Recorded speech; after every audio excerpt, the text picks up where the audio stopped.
Vous êtes-vous déjà senti comme une marionnette, poussé par une impulsion, une force intérieure qui vous lance dans une course folle après un objectif, un désir, une personne, pour finalement découvrir, une fois la ligne d'arrivée franchie, qu'il n'en reste qu'un silence, un étrange sentiment de vide, cette impression fugitive, cette sensation d'être le jouet d'une force qui vous dépasse. Et si ce n'était pas qu'une simple impression? Et si c'était, en réalité, la clé la plus profonde pour déchiffrer le code de notre existence? Cœur du XIXe siècle, un penseur à la fois sombre et lumineux, Arthur Schopenhauer, a posé sur le monde un regard d'une lucidité presque chirurgicale. Son œuvre maîtresse porte un titre aussi énigmatique que puissant: Le monde comme volonté et comme représentation.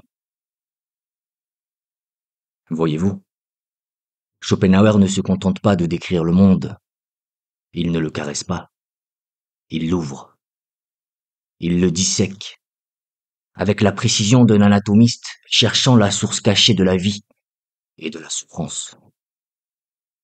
Et ce qu'il découvre est une vérité aussi simple à énoncer que vertigineuse à contempler. Notre réalité, le monde que vous et moi habitons, possède deux faces. Non pas deux faces complémentaires, mais deux natures étrangères l'une à l'autre. Il y a la face que nous voyons, le grand spectacle coloré et changeant, le théâtre de nos vies. Et puis, il y a la face qui nous meut, la force brute, invisible, qui tire toutes les ficelles. Alors, pendant les minutes qui viennent, je vous invite à un voyage. D'abord, nous allons nous arrêter devant la scène. Nous allons admirer le décor, ce que Schopenhauer appelle la représentation, le monde tel qu'il nous apparaît, dans toute sa richesse et son illusion. Puis, nous glisserons le rideau. Nous passerons en coulisses, là où le bruit est assourdissant, pour découvrir la formidable et aveugle machinerie qui anime le spectacle tout entier. La volonté. Accrochez-vous bien, car ce voyage au cœur de la dualité du monde n'est pas qu'un simple exercice intellectuel. C'est une exploration qui pourrait bien changer, pour toujours, votre façon de percevoir chaque instant de votre propre vie. Nous voici donc devant la grande scène du monde. Pour en comprendre la nature, Schopenhauer nous lance une phrase, une clé qui ouvre la première porte. Écoutez-la bien. Le monde est ma représentation. Non, ce n'est pas un cri d'orgueil, loin de là. C'est le constat d'une humilité radicale. Cela signifie que le monde, tel que vous le connaissez, n'existe pas pour vous en dehors de votre conscience. Vous n'avez jamais, et vous n'aurez jamais un accès direct à la réalité brute. Pensez-y un instant. La couleur rouge de cette pomme, le son cristallin d'une note de piano, la chaleur du soleil sur votre peau. Tout cela n'existe, en tant que couleur, son ou chaleur, qu'à l'intérieur de votre esprit. Ce sont des traductions, des interprétations de signaux extérieurs, réalisées par l'appareil extraordinairement complexe de vos sens et de votre cerveau. Notre esprit n'est pas une fenêtre transparente qui donne sur le réel. C'est un artiste qui peint le réel. Il impose ses propres règles, ses propres outils. Et les plus fondamentaux de ces outils, ce sont l'espace et le temps. Nous ne pouvons rien imaginer, rien concevoir, en dehors d'un nous et d'un quand. L'espace et le temps sont les deux axes sur lesquels notre conscience dessine la totalité de notre expérience. Ils sont les lunettes que nous ne pourrons jamais retirer de notre nez. Pour mieux comprendre, Imaginez que votre esprit est un projecteur de cinéma. La conscience, c'est la puissante lampe à l'intérieur. Vos sens et votre intellect, ce sont les lentilles complexes qui focalisent la lumière. Et la réalité en soi, cette chose inconnue et inaccessible, c'est la pellicule neutre, vierge, qui défile dans la machine. Ce que vous appelez le monde, ces drames, ces paysages, ces visages, c'est le film projeté sur le grand écran. C'est une symphonie de lumière et de son, une histoire qui se déroule. Mais ce n'est que l'image projetée. Nous ne voyons jamais la pellicule elle-même, jamais. Nous sommes à la fois les spectateurs et les acteurs d'un film que nous projetons sans même savoir qu'il y a un projecteur. Si cette image vous semble trop poétique, prenons-en une plus moderne. Pensez à l'écran de votre ordinateur. Vous cliquez sur des icônes, vous ouvrez des fenêtres, vous déplacez un curseur. C'est votre réalité, l'interface avec laquelle vous interagissez. Mais derrière cette interface graphique si intuitive, il y a un autre monde. Un univers froid, abstrait, fait de circuits électriques et du langage impénétrable des zéros et des uns. Vous n'interagissez jamais directement avec ce code source. Eh bien, pour Schopenhauer, notre réalité tout entière est une interface utilisateur. Magnifique, complexe, immersive, mais une interface tout de même.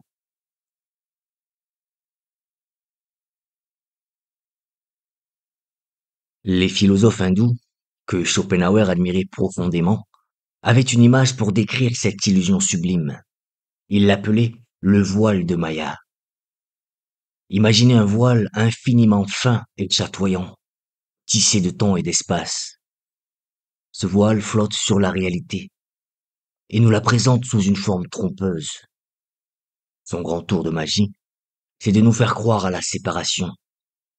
Il déchire ce qui est peut-être un en une infinité de fragments.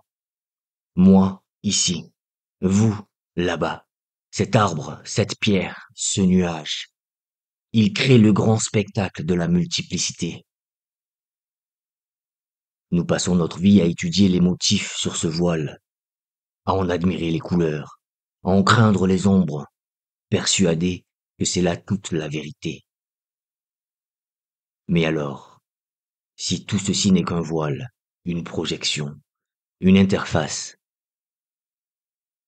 qu'y a-t-il derrière? Quelle est cette pellicule brute? Quel est le code source? Quelle est la force qui tisse inlassablement le voile de Maya? La réponse à cette question est le deuxième grand secret de Schopenhauer, le secret des coulisses. Si le monde que nous voyons n'est qu'une interface, un spectacle projeté, quelle est donc cette pellicule brute? Quelle est la force qui alimente sans relâche le projecteur? Schopenhauer a un nom pour cela, un seul mot, qui est le cœur battant de toute sa philosophie. Ce mot, c'est la volonté. Mais attention, oubliez tout de suite ce que vous pensez savoir sur ce mot. La volonté, chez Schopenhauer, ce n'est pas votre petite volonté personnelle et consciente. Ce n'est pas le je veux un café ou je peux réussir cet examen. Ça, ce n'est que l'écume à la surface de l'océan. La volonté dont il parle, c'est l'océan lui-même. C'est une force cosmique, unique, fondamentale. Une énergie primordiale qui gronde sur la surface de la réalité. Et sa caractéristique la plus terrifiante, c'est qu'elle est absolument aveugle. Elle n'a pas de but, pas de plan, pas de raison. Elle est pure pulsion, pur désir d'être, de persister, de se manifester encore et encore, sous toutes les formes possibles. Elle est partout. Vous la connaissez déjà, sans le savoir.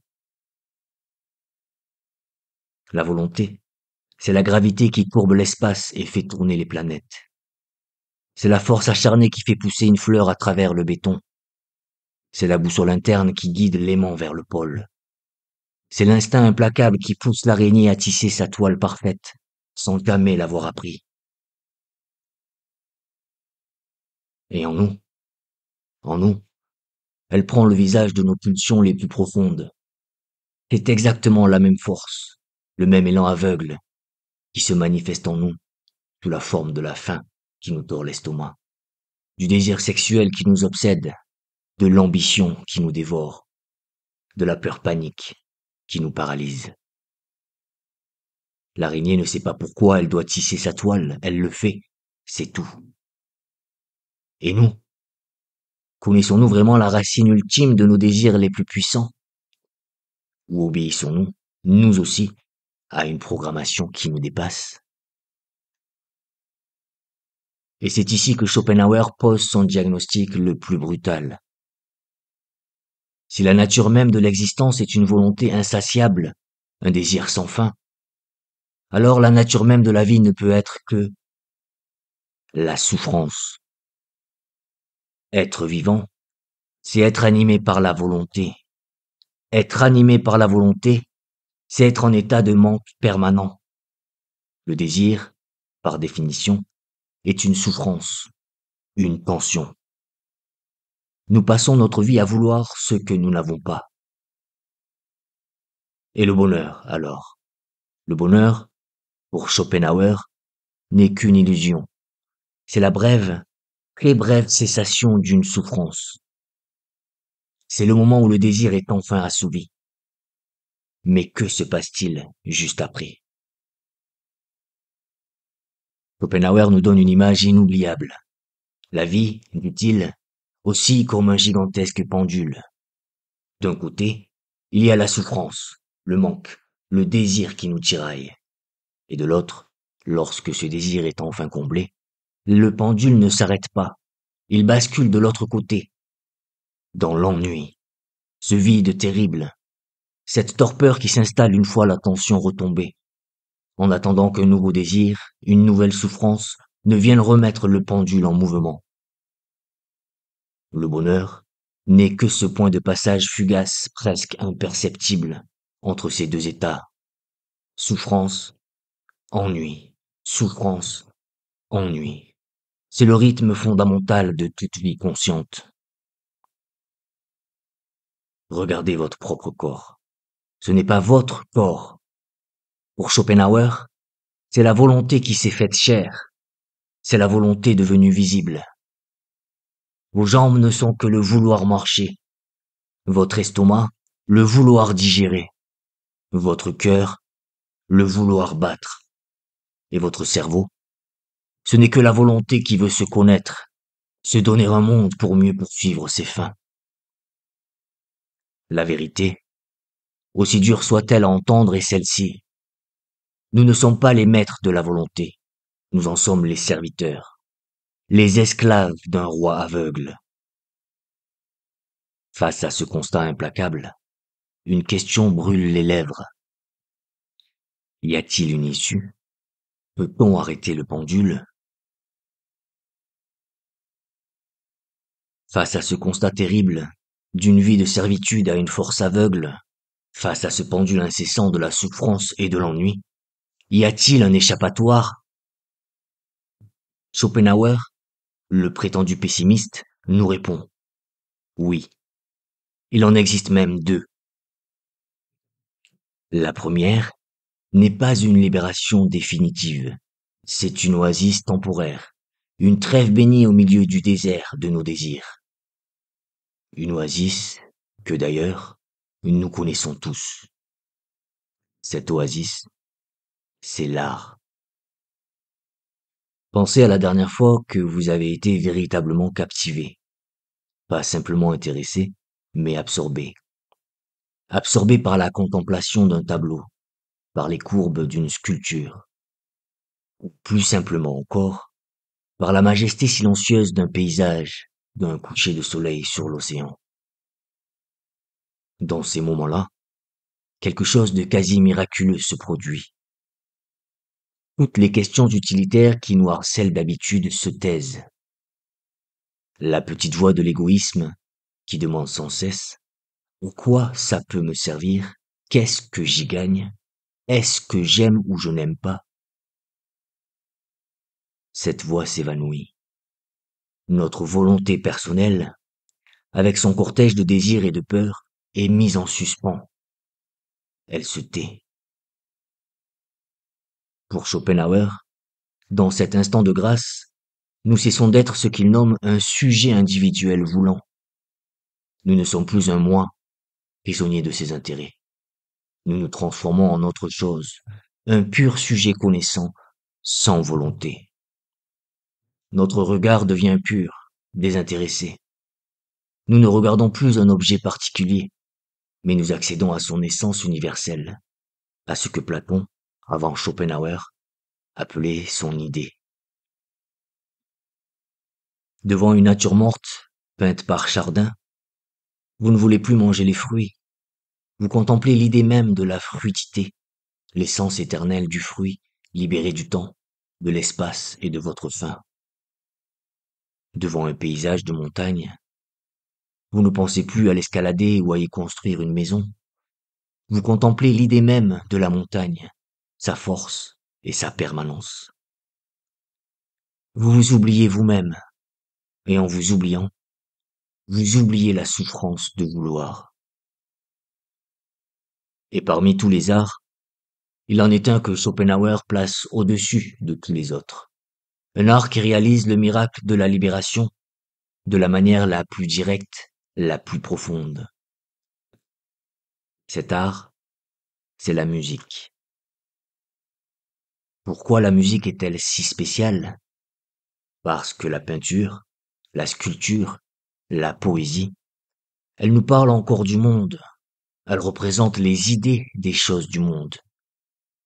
Mais la musique, elle, ne copie rien de ce spectacle. La musique, pour Schopenhauer, est une copie directe de la volonté elle-même. Écoutez une grande symphonie. Qu'entendez-vous? Vous entendez le flux et le reflux, la lutte, l'effort, la joie éphémère, la plainte, la mélancolie profonde. Vous n'entendez pas la description de la volonté. Vous entendez la volonté elle-même, dans sa nudité, sans le filtre des images du monde.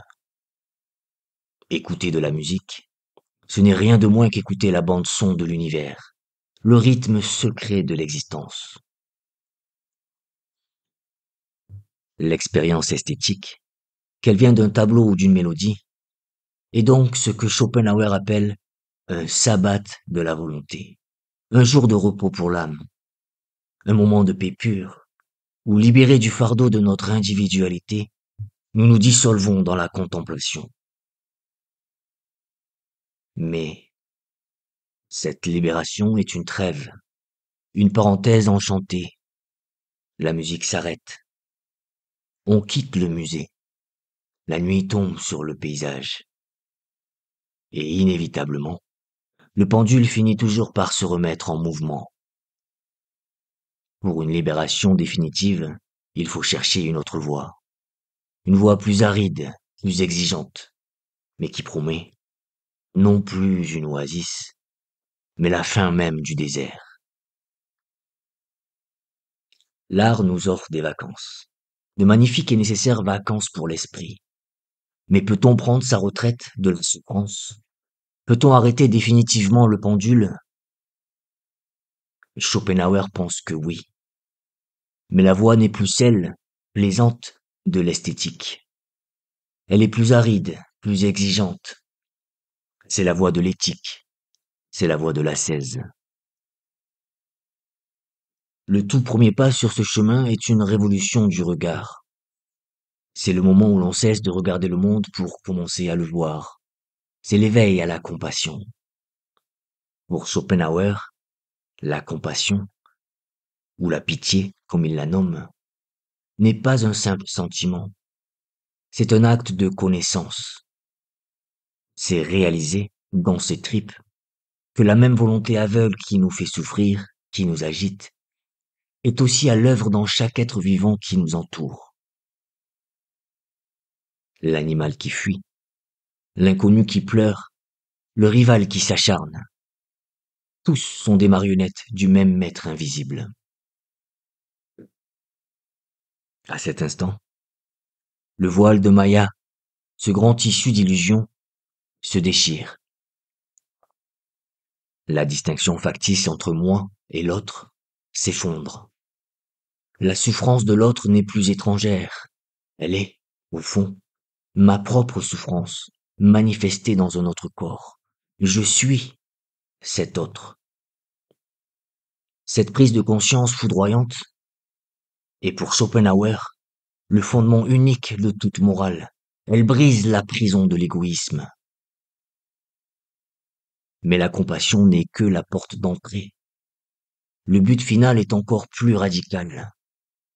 C'est ce que Schopenhauer appelle la négation de la volonté de vivre.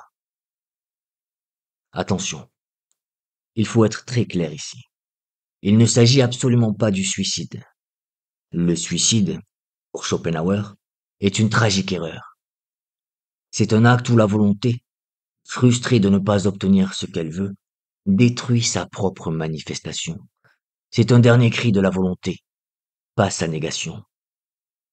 Non, la négation est un processus lent, conscient et volontaire. C'est une sorte de retournement de la volonté contre elle-même. C'est la décision délibérée d'éteindre le feu du désir en soi. C'est le renoncement au plaisir facile, à la soif de richesse, à la course pour la gloire, à la satisfaction des pulsions. La figure qui incarne cette voie ultime, c'est le saint, l'ascète, le mystique. C'est cet être que l'on retrouve dans les grandes traditions, du christianisme au bouddhisme, en passant par l'hindouisme.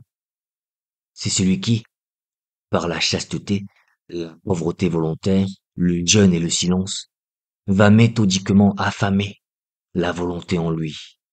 Il lui coupe les vivres. Il refuse de nourrir la bête. Petit à petit, désir après désir, il la laisse s'éteindre jusqu'à ce qu'elle se taise complètement. Et qu'y a-t-il au bout de ce chemin de renoncement? Le vide? L'angoisse du néant? Pas du tout. Au contraire, l'état atteint est une paix si profonde qu'elle dépasse notre entendement.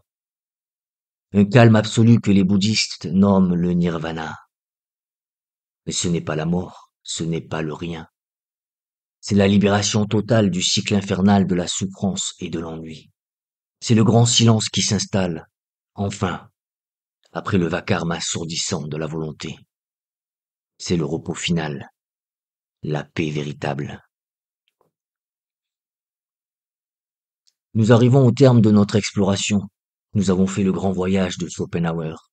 Ensemble, nous avons d'abord compris que nous vivons dans un théâtre d'ombre magnifique, un spectacle que notre propre esprit projette sur l'écran du monde.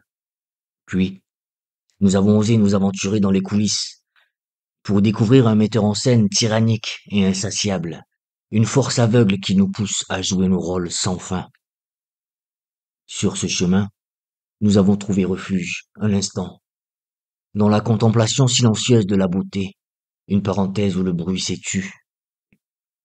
Et enfin, nous avons entrevu un chemin de sortie plus radical, une voie qui nous apprend non pas à mieux jouer, mais à quitter la scène. Alors, que retenir de tout cela? Faut-il voir en Schopenhauer le grand prophète du pessimisme, celui qui nous murmure à l'oreille que la vie est nulle? Ce serait passer à côté de l'essentiel. Schopenhauer n'est pas un simple pessimiste, c'est un médecin de l'âme, d'une lucidité redoutable. Il pose un diagnostic brutal sur la condition humaine, oui, mais c'est pour mieux nous proposer un remède.